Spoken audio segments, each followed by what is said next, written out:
Scott Pilgrim, the movie, is in my top 10 and defined my childhood, believe it or not. And Ramona was my crush and potentially started the emo crush phase in my life. Or maybe it was Gwen. But, the movie itself is, iconic from the comedy fights and the off the wall characters. And it was a roller coaster of a movie. And I was expecting, the same for the anime. And oh boy, um, how could I say this? This anime was a roller coaster. And just saying that is an understatement. Oh, now, real quick, before I begin this review, I wanted to go over the controversy a little bit and the main critique. And so I just want to get my thoughts on that real quick. So, yeah. Now, before I say this, I understand. Because, imagine being a comic book fan for the longest and they do the anime. You decide to get some of the stuff animated and then they go in a whole different direction.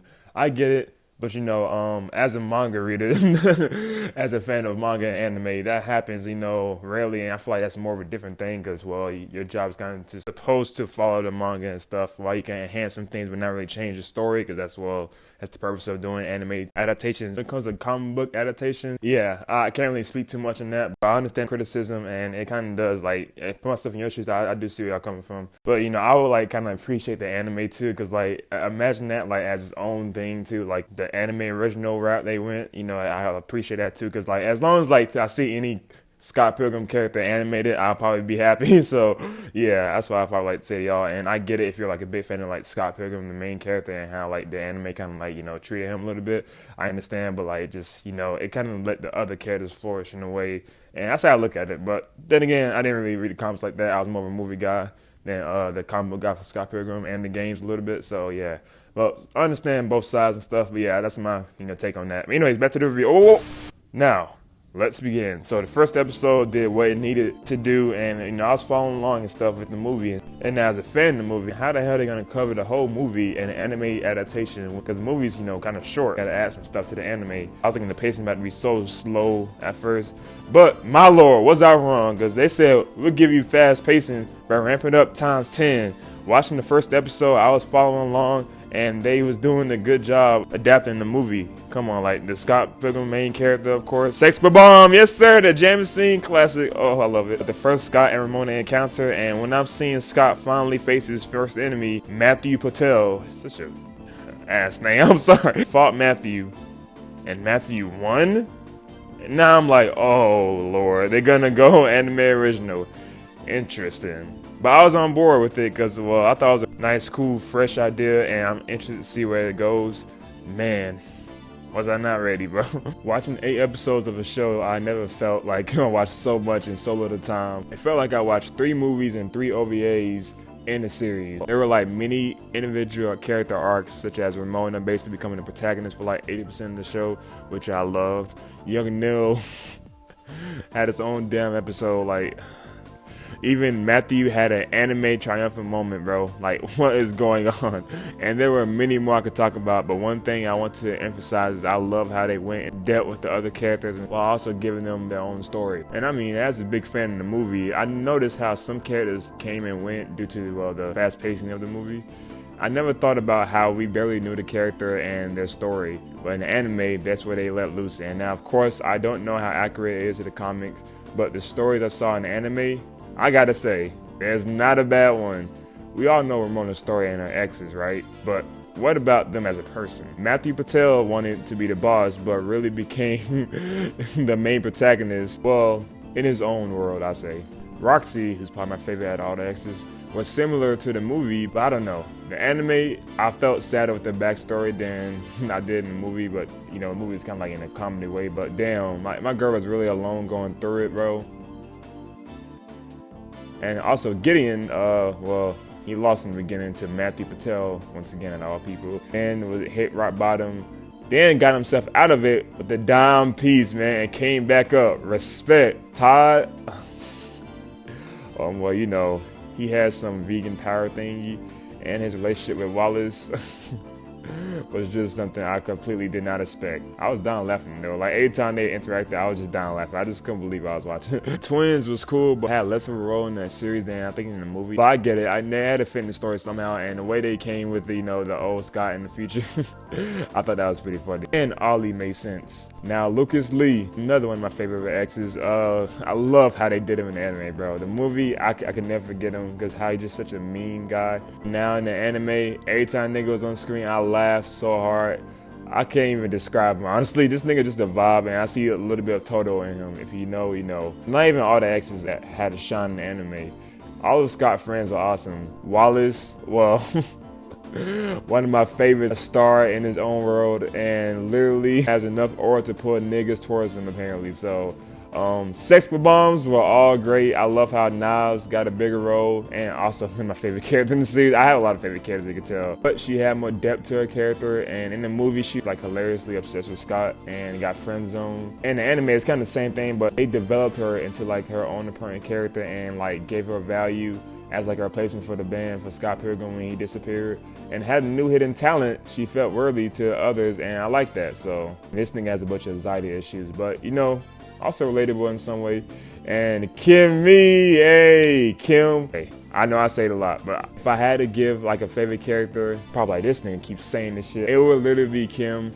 If I didn't include Roman, of course, because she was protagonist. So, but yeah, Kim, I love her in the movie and the series, man. She is so funny, bro. She doesn't even try to be like, she literally like the only normal person in this world, and it's a whole mood at times. Like she says what we're all thinking, and even though it may come off as rude, it's the truth, damn it. So, and same goes for Julie, who is a damn hothead, and young Neil, well, I look at him as like a walking meme, and that's all I gotta say about him.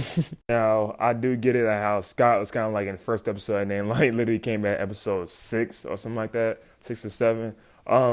I really do appreciate though how Ramona was like the main character for this, and because to be fair, in the movie it was kind of like Ramona's story in a way, even though Scott was like the main character. And I love how the anime kind of like flesh it out, and like, well, I went in to see how Ramona's gonna fix her wrongs, and also highlighting her flaws while trying to, you know, fix their relationship with her exes, you know, because like, what was it? Roxy was one that touched me the most. Like that one's like said was sad. Lucas, you know, he learned to get over that and stuff, you know, it kind of made him a star in a way. And then all the other ones probably didn't hit the same like that, but you can see that she was really trying to, you know, fix everything. Get like a chance to go in the mindset and like explore her personality a little bit. Like I know a whole bunch of girls relate to her, and just like I said, just seeing her like story arc, you know, progressing the story I thought that was nice. And hell, she a vibe too. I'll be her friend and stuff, and I'll probably fall for her too, like Scott. Because even though she had flaws, she has some great positives about her. She's caring. She's lovable, you know, she's affectionate, doesn't tolerate no BS, and stands up for her friends sometimes. She's a dope person, and I'm glad, like, the anime highlighting that. And she could fight too, like, do y'all see this, bro? Now, speaking of fighting, I promise you, before this show came out, I did not know Science Server was an animation studio. Now, thanks to this show out and the new Dan Dan anime coming out, I acknowledge you. Hell, I even go as far as to say I put him in top 5, because bro, from the batshit crazy action to the chaotic fights to the visually stunning scenery, like if you don't like the Scott Pilgrim story, just watch it for like the animation, bro. Like there are so many things I want to point out, but here's some top moments off the top of my head. I love the Ramona Get Ready With Me routine with the different hair dye colors, beautiful touch. I love, you know, the whole movie set episode with young Neil, Lucas Lee, and, you know, Ramona, and the paparazzi, which was a brawl at that. Jesus, like, it's like Madara touchdown and start beating these niggas' ass with Lucas, bro.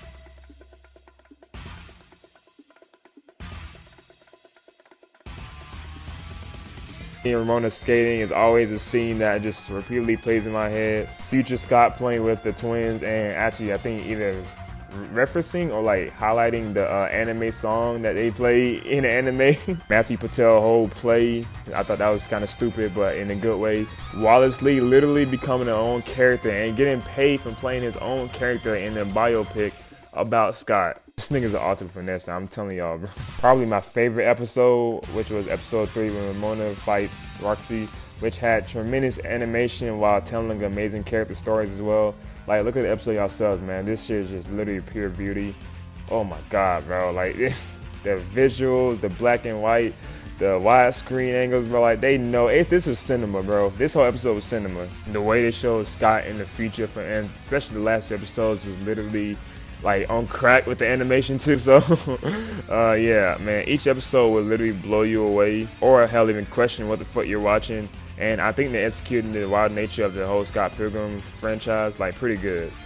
They do a great job putting the viewers like inside the character's mind and how they animate certain things to the point where we can predict or understand everything the character's going through.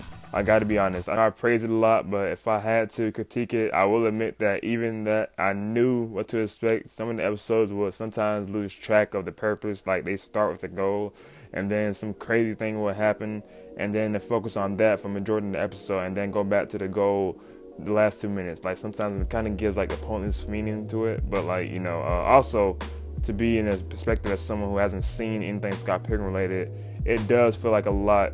Plus, on top of that, it's only 8 episodes, so I understand if you get like a little, you know, if it's too much for you.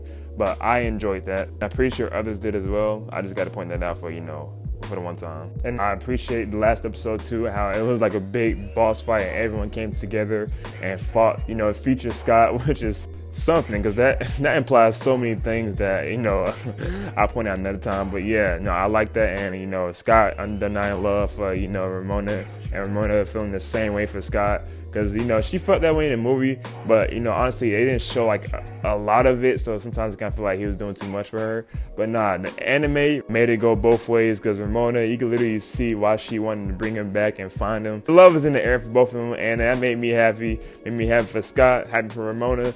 And, you know, it had a happy ending too. So, chaotic one, but a happy ending. And I left with the feeling that, man, this was amazing. And it made me even love more of Scott Pilgrim. That I might actually do read some of the comics. So yeah, I really appreciate Scott Pilgrim, and I'm glad they actually took a chance on the anime and did their own thing a little bit, you know. And yeah, was it anime of the year? No, because people don't count as an anime, which fucking sucks. And then, you know, also it's not even on my anime list. Like, how come you're gonna have Rick and Morty anime, but not? It's fine. It's fine. But yeah, Scott Pilgrim anime was dope. Definitely top 5, 6, 7 maybe. It's a lot of animes that was good this year. But yeah, I love it. And yeah, that's the beauty of Scott Pilgrim anime. That being said, I like the video, subscribe, and I'll catch you on the next one. I'm out, man. Whoa, bye.